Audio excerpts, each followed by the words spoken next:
everyone, and welcome to Take Two Radio. I'm Pam, your host, and it looks like I've been abandoned by my co-hosts.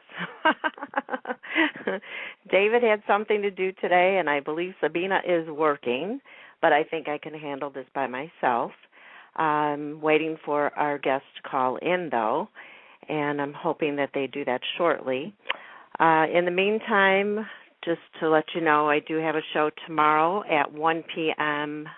Central, 2 p.m. Eastern, 11 a.m. Pacific, with a blues singer, and her name is Peach. So if you'd like to join us at that time, we'll be interviewing her, and I'll have Mike Lidskin, my special co-host for that day, and also be playing some of her music. If you're into blues music, you should enjoy this.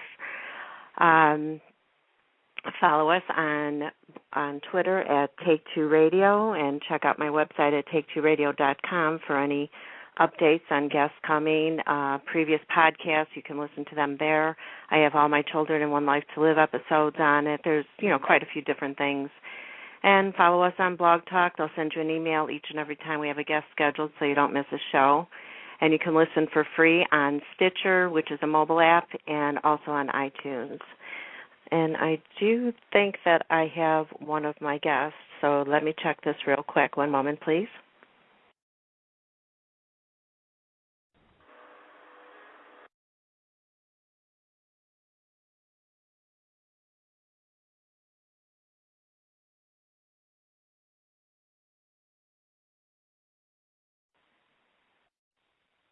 Okay, maybe not. Whoever it was didn't answer me. I think they maybe just called to listen in, and I spooked them when I picked up the phone and said hello as they hung up. Well, I'm sorry about that. You can call in again and listen. I don't know the area codes that my guests will be calling in from.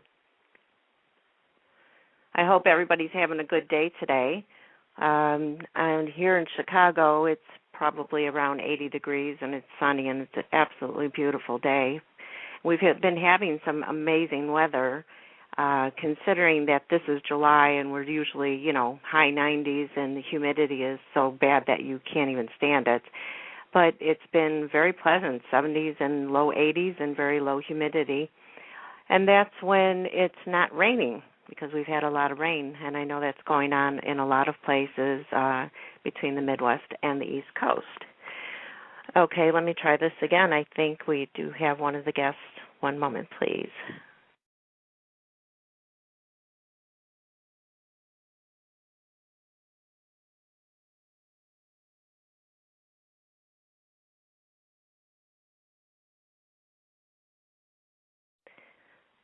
Okay, so we do have our guest today, and as most of you know who it is, but I'll go ahead and tell those listeners that don't know.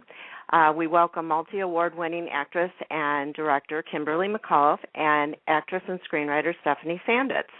So welcome, girls. Hi. Hi.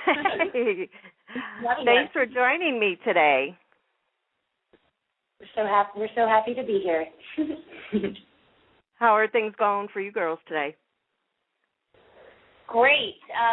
Well, last night I had a really fun live tweeting session that was really cool that I had a lot of fun with. And today we're looking forward to getting the word out there and telling more people about our film. Yeah, I saw that last night, and I mean, you did a lot of tweeting and a lot of people responded and for your project, and we'll get into that in a moment, but I saw that you made it up over like $15,000, so that's wonderful.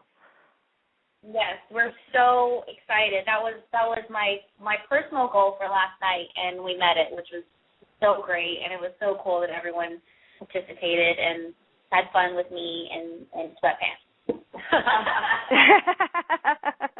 And get your heart on. I thought that was pretty cute. Yeah.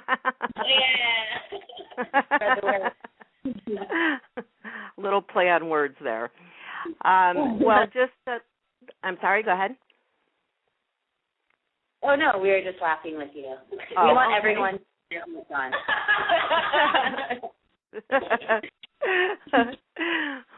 Well, Kimberly, of course, most people know you as Robin Scorpio Drake on General Hospital for over 25 years. How would you describe being on GH for that long? What are your favorite memories of it? Well, being on GH my entire life was kind of like Robin was is my alter ego. And, well, I would say the greatest thing about it was all the relationships that I formed and how I'm still, really close with Finola Hughes and Jason Thompson and Ian Buchanan, and I could go on forever. But of all the wonderful people that I've met and have been my teachers since I was very young, and also being a part of a show that now has reached its 50th anniversary, which is absolutely insane and awesome. And, right. So that was really cool. But, yeah, I mean, it's basically been my, my life, or a huge part of my life.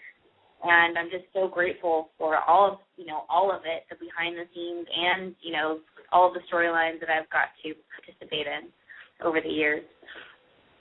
Is there a certain storyline that stands out to you that would be, that made a huge impression on you, either as a child or as an adult?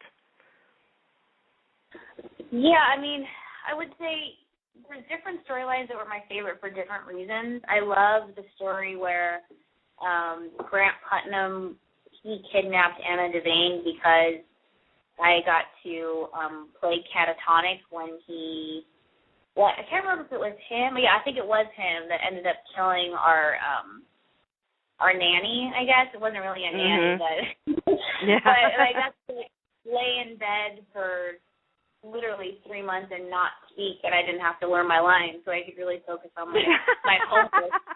And so that was cool. I mean, I literally stared at a spot on the wall and got paid. So that was my favorite for that reason.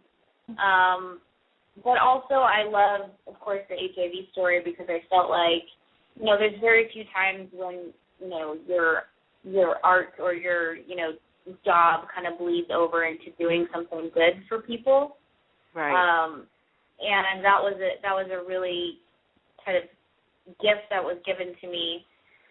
And I really felt like I learned a lot and grew a lot as a person and as an actor. And, to this day, people still say that they watch those scenes where Stone died and they're moved.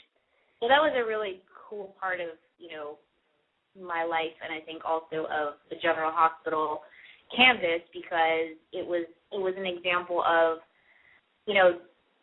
taking something and treating it with a lot of respect and integrity, and still people were, entertained and watched. Right. Well, how could you not be entertained with that nurse's ball? I mean, that's something we look forward to every single year for many reasons, and they brought it back this year. What did you think of this year's? I did see the whole thing. I saw it all in one sitting, though, because I was shadowing somewhere. I can't remember where, but the night I got home, I watched the entire thing till I think 3 in the morning. But what is his name? Oh, Richard Simmons was absolutely hysterical. I know. He is a hot mess and a half. Yeah. And I think my favorite was Jane Elliott when they were whack-up dancing and had those, really cool, fancy hippie shawl kind of thing. Right. Mm-hmm. That was hysterical. But yeah, the only thing I didn't like about the nurse's ball was my giant photo on the stage. That was just really uncomfortable.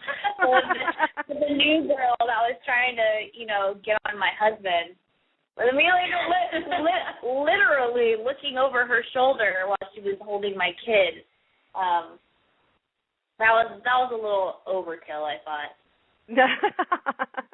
Well, I mean, you're bigger than life, so I guess the photo was appropriate.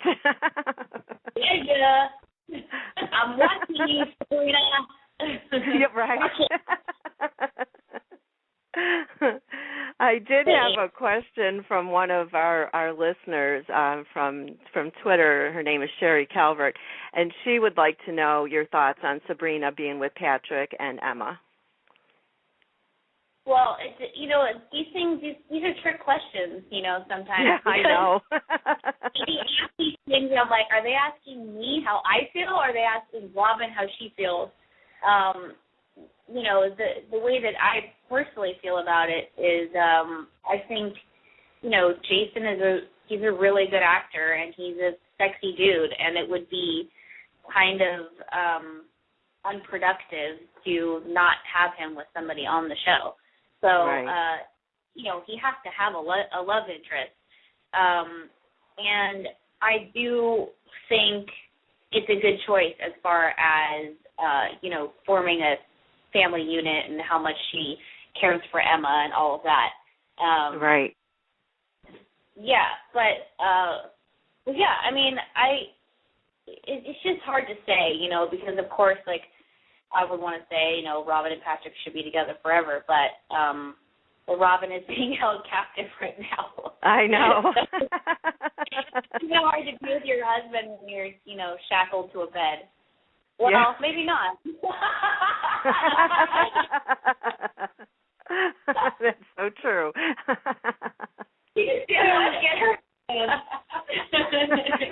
Sorry.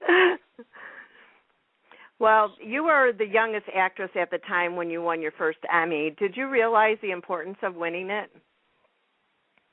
No. No. Yeah. I just remember, I'll tell you a quick story. That was, I think, the first or second time that I went to New York. It may have just been the second. But for all intents and purposes, it was the first time that I was really in New York.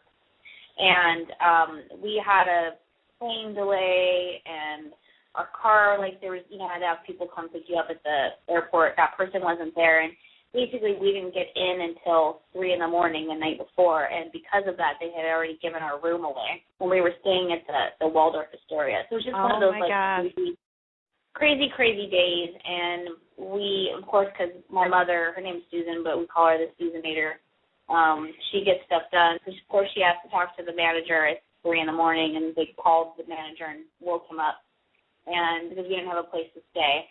And anyway, they ended up giving us a suite for free, basically. Uh-huh. And we were literally staying in this 2-bedroom apartment at the top of the Waldorf Astoria, me, my mom, and my best friend and her mom, and that was kind of insane.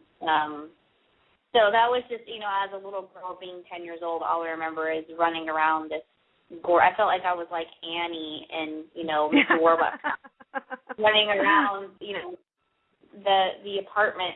And then I also remember being nominated against Anne Heche and thinking there was no chance in hell that I was going to win. So It was all kind of, a blur. That's funny. But you know what? You did it. You earned it. And I'm so happy that you received it, as well as, other awards and another Daytime Emmy, of course. And we look forward to when you stop by GH one of these days again. I know you're so very busy with everything that you have going on. I did have a question from my co-host, David, who unfortunately had a prior commitment today and couldn't be here. He said, from the age of 7, your life as we know it took off in amazing directions. What are the 3 elements that have kept you grounded as a person throughout your career? The 3 elements. That's a really good question. Yeah. I would say number 1 would be my friends. And number 2 would be my hobbies, things that keep me sane and happy, like dancing and surfing and